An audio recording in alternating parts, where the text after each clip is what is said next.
It was supposed to be soft and ordinary, a Saturday, stitched from cupcakes and tape and the low hum of people who love you. Adam stayed up until 2 in the morning, coaxing paper clouds onto the wall so our living room would look like a sky.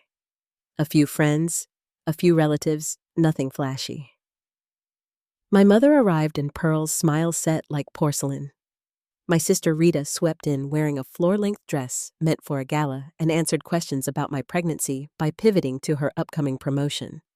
I told myself to be grateful the room was full, and the punch was cold, and the laughter sounded from a distance like belonging. We made it to gifts. There were blankets, pacifiers, a stuffed giraffe with the tag still clinging to its ear.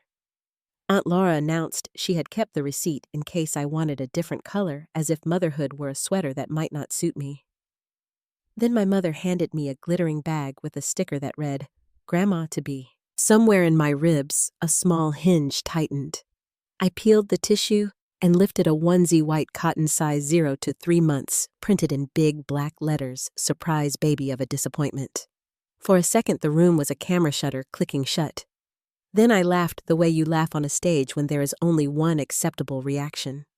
I held the cloth up like a trophy so nobody had to wonder if I would cry. My mother glowed. Rita smirked and said I had always been a surprise. An uncle muttered that apples never fall far. I placed the onesie carefully on my lap and pretended my hands weren't shaking.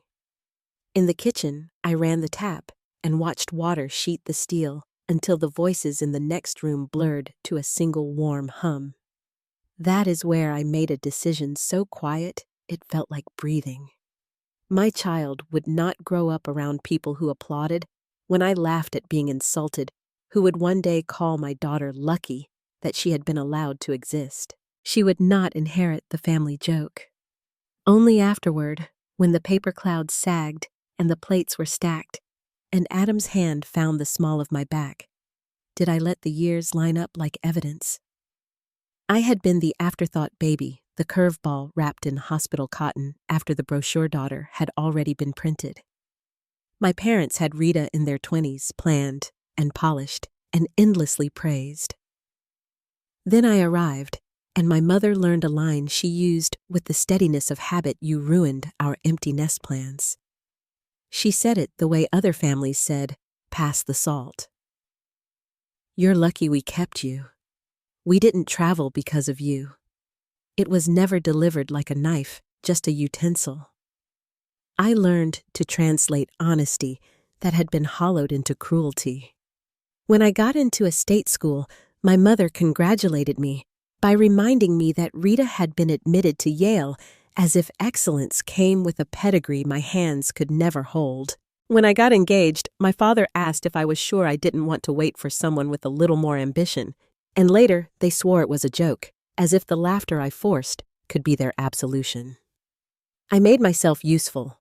I worked through college, wore clearance rack suits to interviews, babysat Rita's daughter most weekends while she built her international consulting mythology.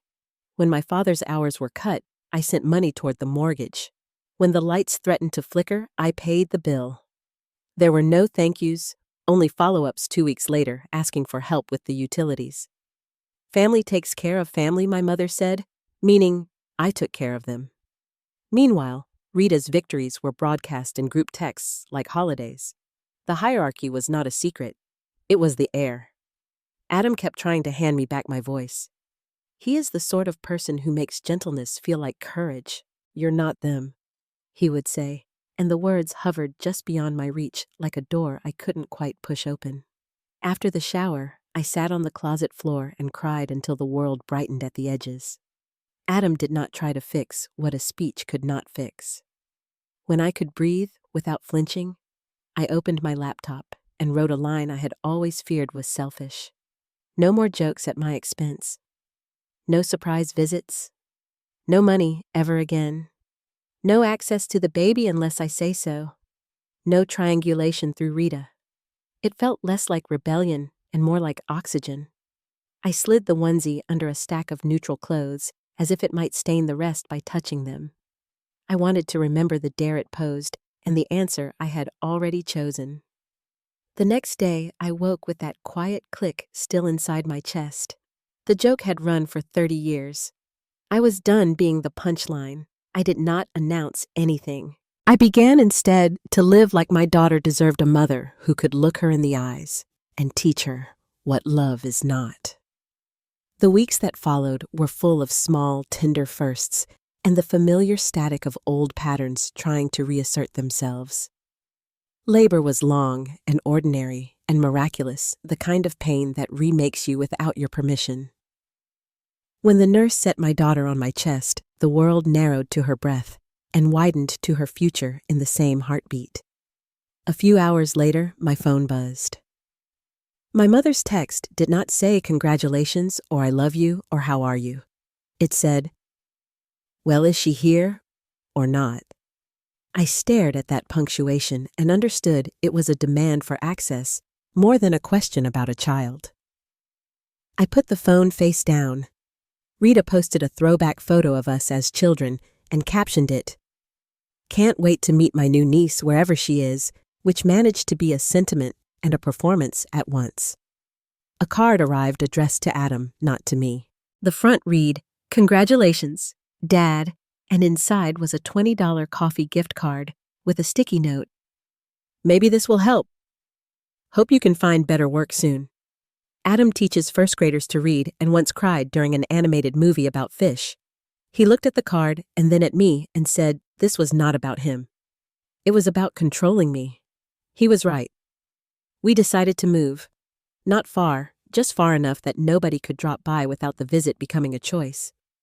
We didn't announce it or post a photo of keys in a palm. We changed the locks on a life we had never really owned. When my mother asked when she could come meet the baby, I replied, "I'll let you know when I'm ready." She never asked again. Rita texted 2 days later to accuse me of embracing the cut-off-your-family aesthetic, the kind of barb designed to make you defend your sanity. I did not answer.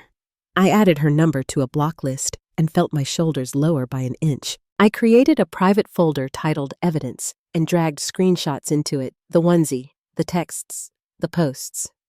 It felt clinical, almost petty, until I remembered what happens to truth when it is required to stand on memory alone. Adam called it emotional insurance. I called it self-defense. I still hoped in the quiet between feedings that someone would apologize, not with a bouquet of excuses, but with the plain, unadorned words that allow a body to unclench. The hope was small and unwise and stubborn. It lived in the same room as my resolve and kept its voice down. Silence from them grew loud enough to be a relief, so I did something even quieter.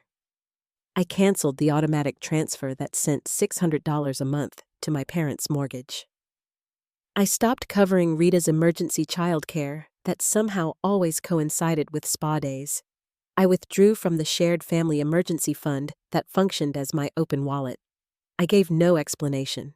Explanation is a rope that gets yanked until you are the one apologizing for standing up. The reaction was immediate and predictable.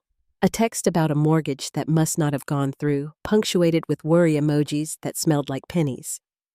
A message that my niece needed her medication, and could I send my usual? A voicemail from my mother that began with confusion and ended with the cold pronouncement that if I thought I could punish them using money, I might not be mature enough to be a parent. Guilt came dressed as concern. "We were counting on you. Your father's blood pressure. This stress could kill him." Rita chimed in to say motherhood should make me softer, not colder, and that allowing our parents to meet the baby would cost me nothing. That was the argument that nearly cracked me, because it would have been easy to stage a visit, take a photograph, smooth the surface. But then I pictured my daughter as a child, large-eyed, and listening, while those same voices taught her how to laugh through humiliation. The cost was not a photograph.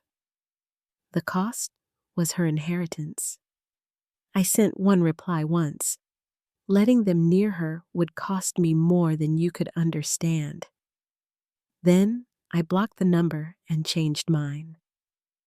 I did not tell anyone except the handful of people who would need it. For the first time in months, I slept hard when the baby slept. It was not uninterrupted peace.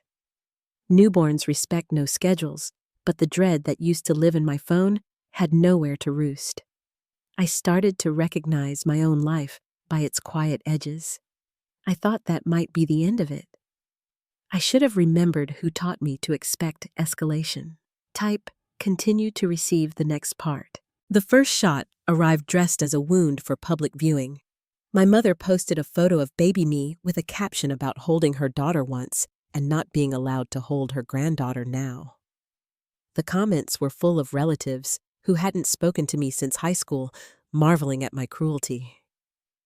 Rita followed with a story about people who punish their families for sport and how motherhood should soften a heart, not harden it. I did not reply. I took screenshots, dated them, and dragged them into the folder. 2 weeks later, Adam's principal called him into a meeting. They had received an anonymous report that he was unstable and potentially unsafe around children. If it had been anyone else, I might have fallen for the tremor of panic the allegation was designed to summon. Adam brought with him a trail of small kindnesses. Teachers who had watched him spend his lunch period building towers with a student who struggled to sit still. Parents who had heard him sing off-key at the winter concert with his class. A custodian who had seen him stack chairs after a late event so the night crew could go home early. The school did their due diligence. His colleagues closed ranks. The report evaporated under the light of actual people who knew him. Nothing formal could be proven about where the call had come from, but vindictiveness has a signature, and I had seen that handwriting for years. That night, I printed everything: texts, posts, voicemails, and the older small brutalities I had taught myself to ignore. I slid papers into sheet protectors as if the little plastic sleeves could shield us. The lawyer I called the next morning did not need my whole biography to understand. He explained: restraining orders, cease and desist letters, and the mechanics of documentation, with the calm of someone who has watched many fires and knows which walls are load-bearing. "You don't have to wait for them to hurt your daughter," he said. "You can protect her now." I believed him because he gave me an action instead of a theory. We did the unglamorous work. We changed pediatricians and daycares not because anything had gone wrong, but because both offices were brittle with connections my mother could manipulate. We took our names off registries she could access and removed photographs she had tagged. I messaged the few relatives I trusted and said simply, "My daughter will not be in contact with my parents or Rita. Please respect our decision." A handful wrote back to say they understood. 2 tried to stand on the wobbly platform called Family is Everything. I told them it was lucky then that I was building a new one. For a while, routine wrapped us like a quilt stitched from small pieces. Morning feedings. Afternoons when the baby slept on my chest and the house went beautifully dull. Evening walks to a park where nobody knew our names. Then, 3 months after the shower, the door at the front of our new life shook in its frame. The banging was frantic and ugly percussion. My mother's voice floated in thick with theatrical tears. "Christine, we need to talk." A man stood beside her in a cheap suit clipboard tucked to his chest like a shield. He shifted in embarrassment, the way people do when they realize they are props in another person's scene. I handed the baby to Adam and went down the stairs, but did not open the door. I let my mother see me through the window. She cried harder, loud sobs that used to snap my spine into obedience. "We're in trouble," she said. "We need your help. You can't shut us out." The debt collector examined a spot on the porch as if it might open and swallow him. Clarity arrived with the same quiet click I had felt on shower day. "I didn't do this to you," I said loud enough for both of them to hear through the glass. "You did." Then I closed the blinds. She shouted that I was cruel. She called me ungrateful. She pounded until the baby startled upstairs. I didn't flinch. I went back to my daughter and to Adam and said the only sentence that mattered: call the lawyer. Type, continue to receive the next part. Escalation came, dressed for an audience. Rita filmed a glossy video with a trembling voice about a sister who had cut off her parents after one joke and was using a baby as a weapon.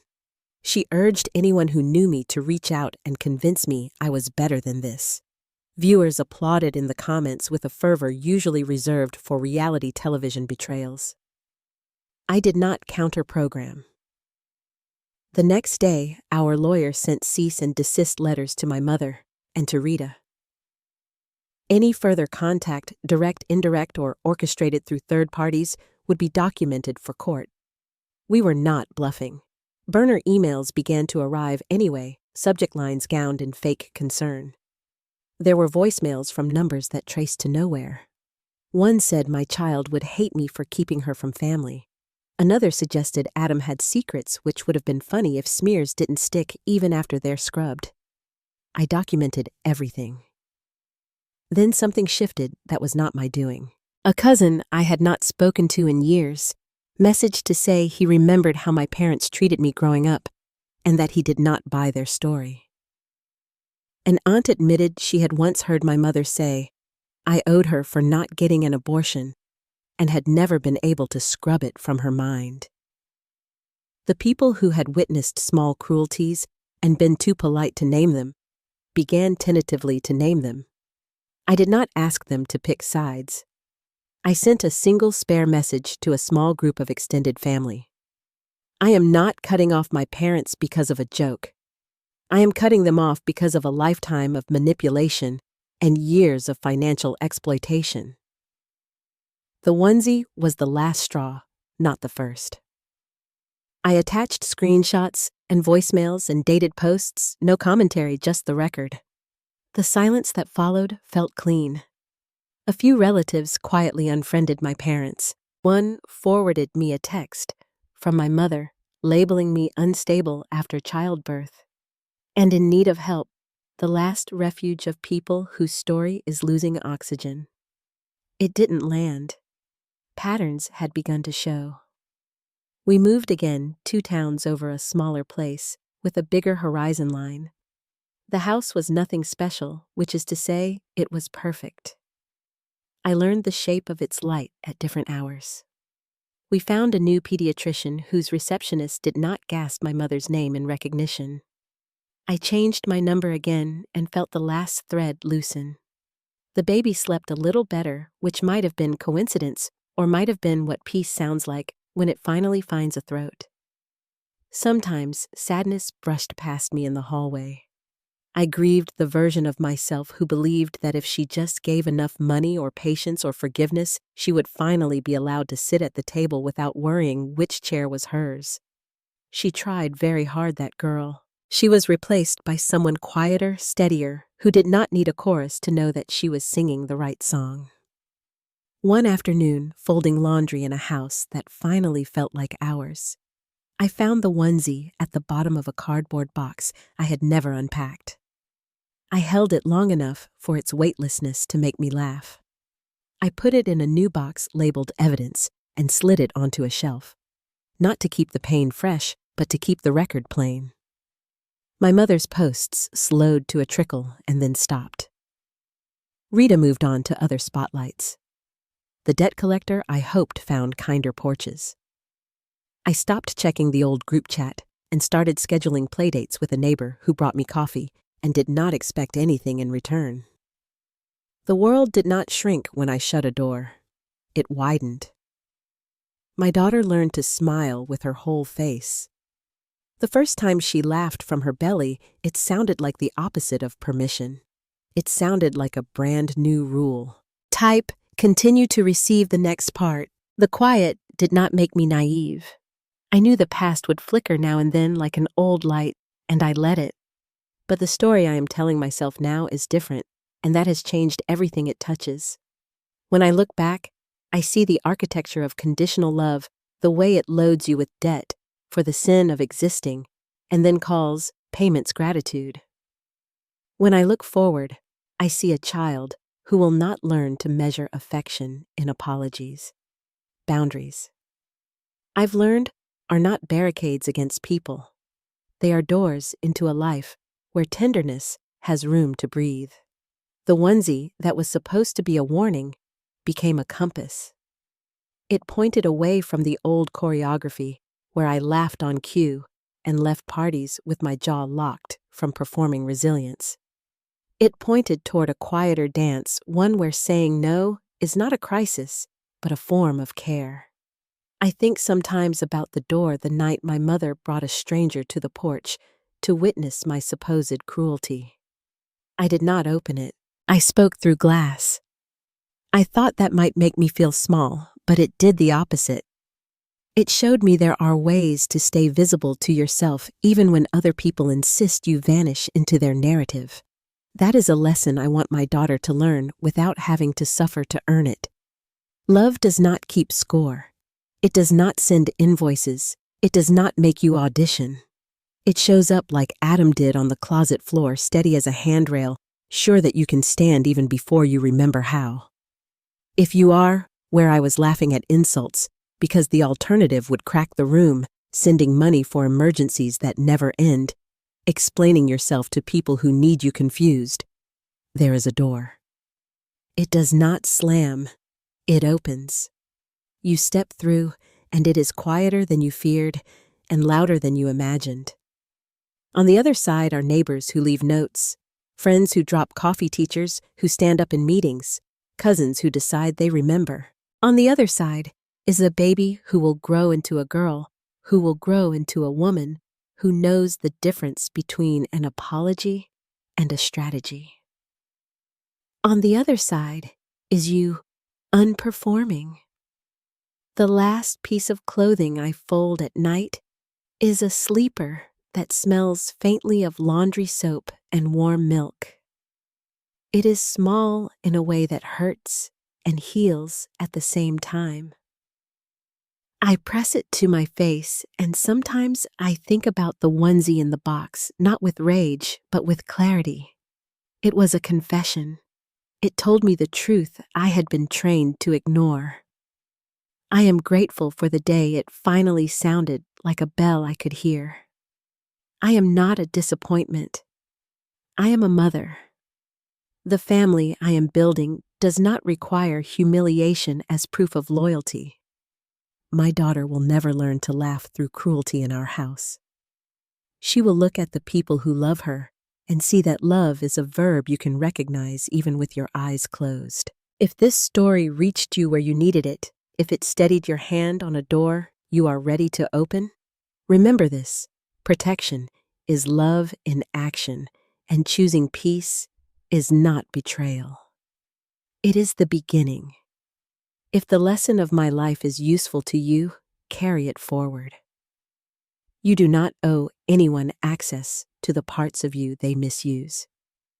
You are allowed to leave the performance and write a different ending. And if you already have, I am so glad you found the exit. If this story resonated, please like to help it reach others. Share it with someone who might need courage. Subscribe for more stories like this, and comment with your own experiences or the boundary you're ready to draw.